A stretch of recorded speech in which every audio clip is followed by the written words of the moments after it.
Une réunion, celle du comité interministériel chargé de l'inclusion financière, c'était aujourd'hui sous la présidence du Premier ministre.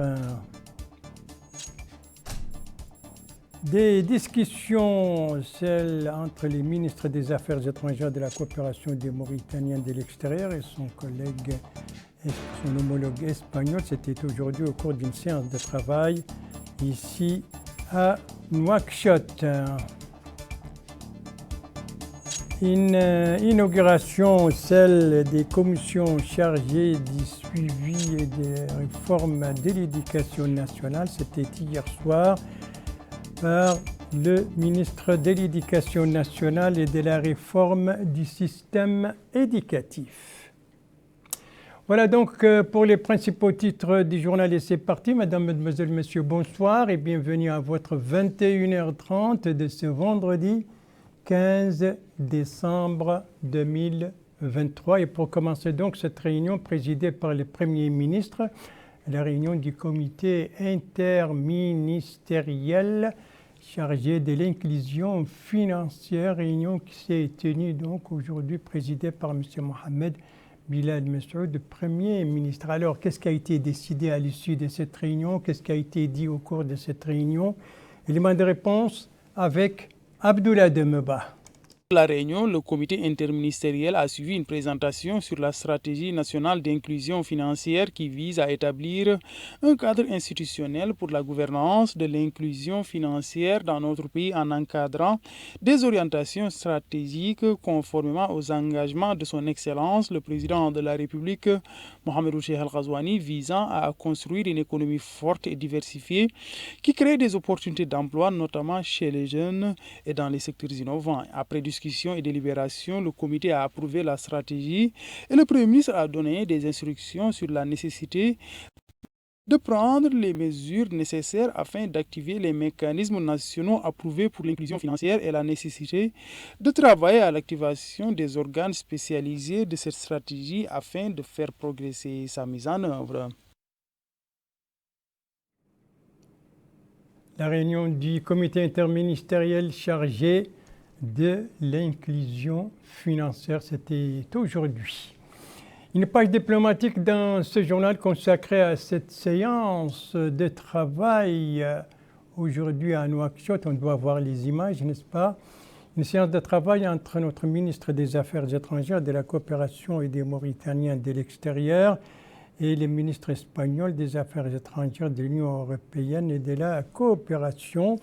Réunion donc au niveau ministère des Affaires étrangères, de la coopération et des Mauritaniens de travail qui a été suivie d'une séance de travail, l'occasion de discuter des relations bilatérales et surtout des relations d'amitié et de partenariat stratégique entre les deux pays et les perspectives de les développer et de les renforcer dans l'intérêt de deux pays et de deux peuples amis. Il a été également question des problèmes, des questions régionales et internationales d'intérêt commun. Et à ce propos, le ministre des Affaires étrangères, de la coopération et des Mauritaniens de l'extérieur a salué la position du Royaume d'Espagne vis-à-vis de l'agression israélienne contre le peuple palestinien en violation du droit international. Voilà donc pour cette page diplomatique. Revenons maintenant à la politique intérieure avec deux activités ministérielles, l'une hier soir et l'autre aujourd'hui, l'une à Nouakchott et l'autre à l'intérieur du pays. Eh bien, celle d'hier soir, il s'agit de l'inauguration des commissions de suivi et de réforme de l'éducation nationale. C'était hier soir donc à Nouakchott, un lancement supervisé par le ministre de l'Éducation nationale, de la réforme du système éducatif, où s'est déroulée justement cette opération d'inauguration. Élément de réponse avec Edel Fall. C'est l'école Sid Ahmed Ould Babou qui a accueilli la cérémonie d'installation de ces commissions. Dans une déclaration à cette occasion, le ministre de l'Éducation nationale a souligné que cette rencontre intervient à l'occasion de l'installation de deux organes prévus par la loi d'orientation et l'éducation nationale, à savoir la Commission nationale du suivi de la réforme de l'éducation et la Commission nationale des programmes. Il a souligné que la Commission nationale pour la réforme de l'éducation est présidée par le secrétaire général du département et comprend parmi ses membres les secrétaires généraux du ministère chargé de l'éducation et des secteurs au service de l'éducation, ministère de l'Habitat, Théazour, commissariat à la sécurité alimentaire, en plus du conseiller juridique du département. Tandis que la deuxième commission est la Commission nationale des programmes prévus par l'article numéro 60 de la loi d'orientation, qui est un mécanisme institutionnel auquel font référence toutes les lois portant réforme de l'éducation tout au long de l'histoire du pays sans pour autant qu'il soit créé. Le ministre a ajouté que les programmes d'études sont au cœur de l'encadrement pédagogique et que leur mise à jour et leur examen approfondi en fonction des plafonds et des détriments de qualité, d'originalité et d'ouverture sont deux conditions principales pour élever le niveau des résultats de l'éducation dans notre pays. En plus, la mise en place du Comité national des programmes d'études vise à combler le vide éducatif et institutionnel et à assurer l'accélération de la révision des programmes et des supports pédagogiques prévus dans la loi d'orientation. M. Mokhtar Ould-Dahi a expliqué que la restauration de l'image de l'éducation est à notre portée pour peu que l'on réunisse les conditions. La première est la volonté politique. À cet égard, a-t-il dit, Son Excellence, M. le Président de la République, est armé d'une volonté ferme à réformer l'éducation. Et la deuxième, a dit le ministre, condition, est la mise à disposition de ressources humaines disposant de compétences. Les participants ont suivi des exposés détaillés sur le rôle, l'organisation et le fonctionnement de ces deux commissions. Une rencontre a été organisée à cette occasion pour permettre aux experts de débattre des problèmes du secteur de l'éducation, des défis auxquels il fait face et les perspectives d'avenir. Voilà, c'est donc parti pour les commissions de suivi et de réforme de l'éducation nationale. C'était hier soir, ici dans la Muqata'a de Tabrar Zeina. Supervision, le ministre de l'Éducation nationale et de la réforme du système éducatif. La deuxième activité ministérielle, celle donc d'aujourd'hui, eh bien, elle a pour cadre Tigent, cette localité qui relève de la Muqata'a de Mederdra. Il s'agit des journées de réflexion sur l'enseignement supérieur et la recherche scientifique. Eh bien, des journées qui ont commencé aujourd'hui, coup d'envoi donné par le ministre en personne, compte rendu de notre correspondant permanent là-bas, Mokhtar Baba Ahmedou, compte rendu revient en français par Yad Alifal. Chercheurs, enseignants et tous les acteurs de la recherche scientifique se sont réunis à Tigint dans le cadre de la revue annuelle de l'enseignement supérieur et de la recherche scientifique, et ce pour un état des lieux. Il s'agit de poser le diagnostic de l'enseignement supérieur et faire des recommandations. Dans un mot prononcé à cette occasion, le ministre de l'Enseignement supérieur et de la Recherche scientifique, M. Nyang Mamoudou, a souligné que cette rencontre est importante à plusieurs titres, en ce sens qu'elle donne l'occasion aux participants de faire un diagnostic sérieux du secteur et de proposer des solutions. Votre présence en si grand nombre me rassure. Déjà, sur les résultats de ces journées, dont nous attendons en même temps que de poser un diagnostic très exhaustif et le plus objectif possible de la situation actuelle du département, d'esquisser les grandes lignes de son action future. Mesdames, Messieurs, le département de l'enseignement supérieur et la recherche scientifique, dont la mission principale est de former des cadres supérieurs capables de contribuer au développement économique et socio-culturel du pays, se place au premier plan des priorités de son Excellence le Président de la République, M. Mohamed Ould Cheikh El Ghazouani. Le maire de Tigint s'est félicité de la tenue de cette rencontre dans sa ville. Les participants à cette rencontre auront 3 jours pour débattre de cette question. 3 jours donc de réflexion sur l'enseignement supérieur et la recherche scientifique, 3 jours qui ont commencé aujourd'hui. Nous ont pour cadre donc la localité de Tigent au Trarza. Et puis le ministère donc de l'enseignement supérieur et de la recherche scientifique, on reste toujours dans ces activités, vient d'organiser un atelier sur l'évaluation du système LMD, autrement dit licence, master et doctorat. Eh bien, cet atelier, c'était hier à Nouakchott, un atelier d'une journée, clôturé donc dans la soirée, une cérémonie supervisée par le secrétaire général de ce département de l'enseignement supérieur et de la recherche scientifique. Compte rendu Abdoulaye Demeba. Les rideaux sont tombés sur cet atelier de validation et de synthèse des rapports des parties prenantes sur l'évaluation du système licence, master, doctorat LMD. Les participants ont discuté des voies et moyens permettant d'améliorer le système de l'enseignement supérieur. Tous les établissements d'enseignement supérieur, aussi bien du public que du privé, ont pris part à ce processus. Les experts ont élaboré un rapport au sortir de ces rencontres contenant une synthèse des différentes propositions des structures d'enseignement supérieur qui va être transmise au ministre de l'Enseignement supérieur et de la Recherche scientifique. Le secrétaire général du ministère de l'Enseignement supérieur et de la Recherche scientifique a indiqué que cet atelier, se rapportant au secteur de l'enseignement supérieur, est très important. Ce département, dit-il, occupe une place prépondérante dans les programmes Tahoudati du président de la République. Ce qui, indique-t-il, est mis en œuvre par le gouvernement dirigé par le Premier ministre. Le président de l'autorité mauritanienne d'assurance qualité de l'enseignement supérieur a pour sa part salué les résultats qui ont sanctionné cet atelier, ce qui, souligne-t-il, a abouti à l'élaboration d'un rapport détaillé sur les différents aspects du système LMD. Voilà pour cette page pédagogique marquée notamment par le lancement des commissions de suivi et de réforme de l'éducation, et marqué également par ces 3 journées de réflexion sur l'enseignement supérieur et la recherche scientifique, des journées qui ont commencé aujourd'hui à Tigande sous la supervision du ministre de l'Enseignement supérieur et de la Recherche scientifique. Merci de suivre les JTF d'El Mauritania, la suite du journal avec 2 réunions, avec une signature, un discours, une signature et une inauguration. Eh bien, on va commencer par ces 2 réunions dont on voit déjà les images. Ce sont 2 réunions de la Commission des finances de l'Assemblée nationale.